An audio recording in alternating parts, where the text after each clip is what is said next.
Welcome back to the channel, all you sexy legends. My name is Grizzy, and today I'm going to rank each weapon in Apex Legends Season 7, and this video will help you to decide which weapon and weapon combo will be most effective for you and your playstyle. Unlike all the other tier list videos out there, I'm also going to talk the 5 best loadouts that you should try running this season at the end of the video. So guys, welcome to the channel if you're new. Also, welcome back if you're a returning viewer. Let's have some fun and let's get right into it. I'm not going to spend too much time discussing some of these lower tier weapons. Like all BRs, there need to be some pretty useless weapons that you aren't going to want to run mid or late game. So this brings me to the D tier weapons, and that is the P2020 and the Mozam Cheeks. Now, not a lot needs to be said about these two weapons. The P2020 has a fast fire rate, but does very minimal damage, while the Mozambique only has 4 bullets in the magazine, so it doesn't really allow for many missed shots. The hammer point rounds do make both of these weapons a bit better, but for the most part, you're not going to want to rock these two weapons into the end game. I will bump up both of these weapons into B tier if you're able to find the hammer point rounds. The Mozam surprisingly can slap some cheeks like a wingman from mid-range if you're able to slap on that special attachment, but trust me, there are other weapons you're gonna want to grab, even though most of us, we do like grabbing cheeks, if you know what I mean. So after the D tier weapons, we move into the C tier category. These are some of the weapons that can be a little more viable off the dropship, but you won't necessarily want to take these weapons into the final circle to fight for that spot on the championship banner. These weapons on C tier are the RE45, Alternator, Charge Rifle, and L-Star. The RE45 did have the addition of the quick draw holster this season. However, an R99 with a purple stock rivals the weapon switch speed on this hop-up, so in reality, the RE45 is basically just a mini R99 with low ammo in the magazine and a lower body DPS of 150. After the RE45, we have the Alternator. This weapon gets a slight buff over the RE45 for me due to its ammo capacity and steady and easily controlled recoil. The Alternator has a low body DPS of 160. Frag out. He's pushing.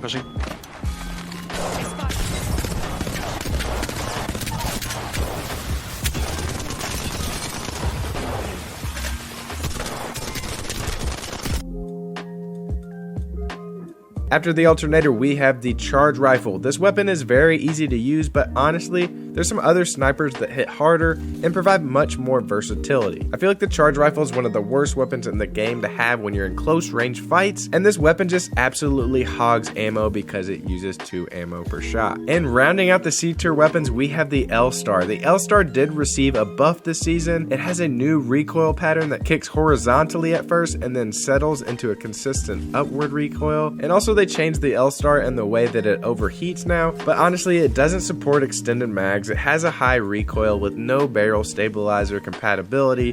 The projectiles shoot slow. The projectiles also have this weird muzzle flash, and it makes it very difficult to track targets. I just personally do not like to use the L-Star. Alright, so moving on from the C tier weapons, we have B tier, and these weapons might be moving into more of those in-game fights, but none of these weapons really are too overpowered or unfair. The weapons in B tier are the Havoc, Longbow, Sentinel, Eva 8 Shotgun, Spitfire, and the Devotion. First off, we have the Havoc. The Havoc does have a pretty darn good DPS at 198 to the body, but you need a turbocharger to make it effective, and it's just harder to control it at longer ranges. I feel like the Volt has a faster startup time when it shoots, and the Volt SMG energy weapon is actually just much more effective at all ranges. That's why I have the Havoc here on B tier. After the Havoc, we had the Longbow, and honestly the Longbow doesn't do anything overly great, and it really doesn't do anything poorly either. It's just a pretty fair sniper rifle. I do like that this weapon does have extended mags that provide up to 12 bullets in the mag. That's pretty awesome, but the Longbow just doesn't hit hard like the Sentinel, and it doesn't have a fire rate quite like the Triple Take. That's why I had the Longbow as a B tier weapon this season. Now I know the Sentinel is now much more fun to use, and honestly I like that it's a mini Kraber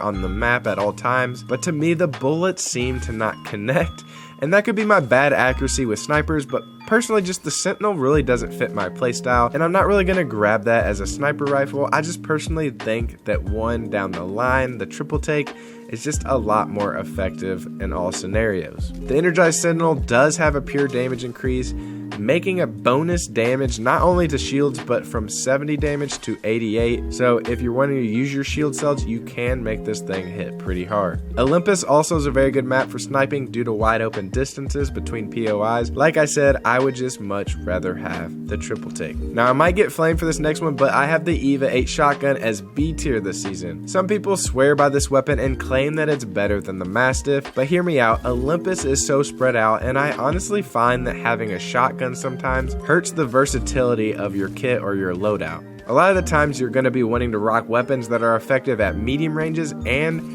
at close ranges as well. I don't know, maybe I'm just trash with the EVA 8, but I just can't ever dominate with this weapon like I can with the Mastiff. After the EVA 8, we had the Spitfire. They did nerf both the Spitfire and the Devotion recently with a much more difficult to control hipfire. LMGs also make you very slow when you're trying to strafe, so they're not super reliable in close range encounters. I will say though, the Spitfire seems somewhat stronger from longer ranges, and if you're flanking and shooting at enemies while they're unaware of your location, the Spitfire seems to pack a solid punch this season. That's why I have it here on the B tier list. I just like some other heavy weapons better, like the Flatline or Hemlock this season. After the Spitfire, we have the Devotion, and the Devo is such a scary and powerful weapon close range, especially when you get a turbocharger. However, you're gonna need to find an extended energy mag, a solid barrel, and all that is just hard to find and hard to have that weapon be reliable. I'm just more of a fan of the Volt as it's a top class energy weapon, and it'll provide more range and also much more efficient hipfire for close range engagements. Next up, let's talk A tier weapons, and these weapons are some of the best in the game, and you're going to want to pick these weapons up, learn their recoil patterns and strategies, and you'll be winning more games if you rock these weapons in your loadouts this season. The weapons in A tier are the Flatline, Mastiff, G7 Scout, and Hemlock. With A tier, we start off with the most underrated weapon in all of Apex, and that's the Flatline. I honestly really enjoy the Flatline. It hits hard with a 190 body DPS. It hits for 38 damage to the head and has a large magazine size. You really can't go wrong with the Flatline this season, and I've been really liking this weapon a lot in the past couple seasons. Next up in A tier, we have the Mastiff, and this weapon hits so hard and can be one of the best weapons in the whole game at pulling off multi-kills or squad wipes. The reason why I have this weapon in A tier and not higher is due to the openness of Olympus. If this was King's Canyon, this weapon would be even better, but I find that shotguns as a whole on this map have gotten a small nerf due to the openness of the map. Sometimes in engagements when I have a shotgun, I think I would rather have something close range that can also be used at a mid-range distance like an R99 or Volt. After the Mastiff, let's talk about the G7 Scout. I always had the toughest time ranking the G7 because me personally, I don't really use it too often. I'm not the best when using this weapon. However, the openness of the map on Olympus does favor the G7 Scout, where you can slap a 2 times or a 3 times on this weapon. You're going to be able to absolutely slap kids as they're trying to rotate around the map without much cover. After talking about the G7, we have the Hemlock, and the Hemlock was buffed massively last season, and they tried to compensate for this by nerfing the gun this season. They increased the horizontal recoil of the first 3 shots slightly, and they also increased the recoil magnitude in the later stages of the pattern. In addition to that, they reduced the headshot multiplier from 2.0 to 1.75, so it went from a 44 damage shot to the head to a 39 damage based against a character without a helmet. These adjustments to the weapon did make a little change, but this weapon is still very good this season, especially for mid to long range engagements. After the A tier weapons, we have A+ tier. These weapons are pretty dang good this season, and you should also look to utilize these weapons in your loadout. The A+ weapons this season are the Wingman and R301. The Wingman is such a versatile gun, and you can see the strength of this weapon when you watch competitive play. The gun is so satisfying to use, and I have so much fun using the Wingman. The key with this gun is just hitting those clutch shots. It can be really difficult at times, but the Wingman can also pull off some insane kills, and I recommend trying to master this weapon. Finally, on the A+ list, we have the R301, and the R301 is by far the easiest weapon to use in all of Apex. It is a solid weapon DPS of 182 to the body, and the recoil is so easy to control it can laser enemies at short and medium ranges. The only reason why I have the R301 here at A+ versus S tier is due to the addition of the R99. The R99 does provide more raw power and DPS, and also gives you the benefit with a faster strafe speed and improved hipfire. Due to these reasons, I have the R301 as an A+ weapon. Lastly, let's talk about those god tier weapons this season that make it into the S tier category. The S tier weapons this season are the Triple Take, Volt SMG, and R99. The Triple Take hands down is the sniper that you're going to want to run this season, especially since Ranked is taking place on Olympus,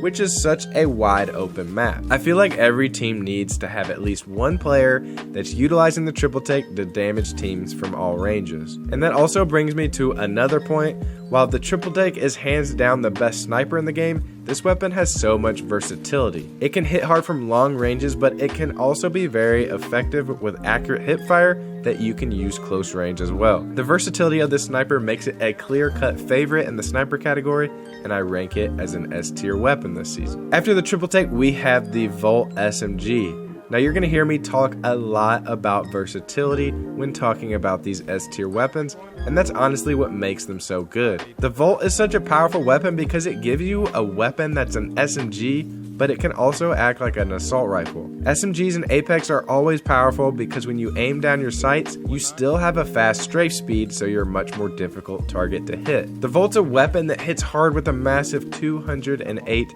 body DPS, and you can even throw on a 2x bruiser and you'll be able to laser at longer distances. The Volt also has an incredibly easy to control recoil, a very fast reload speed, and a solid hipfire spread, so you can use this weapon at close ranges as well. And lastly but not least, we have the return of the famous R99. Man, Apex just didn't feel the same without this weapon last season, and it really doesn't disappoint with its return. Like the Volt, the R99 has such an incredible recoil pattern that is smooth to control and can be easily mastered for shooting even at medium ranges. Also, due to the extremely fast fire rate, this thing is going to melt targets at close range, and it has extremely accurate hipfire. The R99 doesn't really do a lot of things wrong. You can use it as a primary or as a secondary. You can initiate your fight with it or quick swap with it as a secondary to mow down weak enemies. If you see an R99 this season, pick it up, master the recoil, and trust me, you're gonna find yourself on that championship banner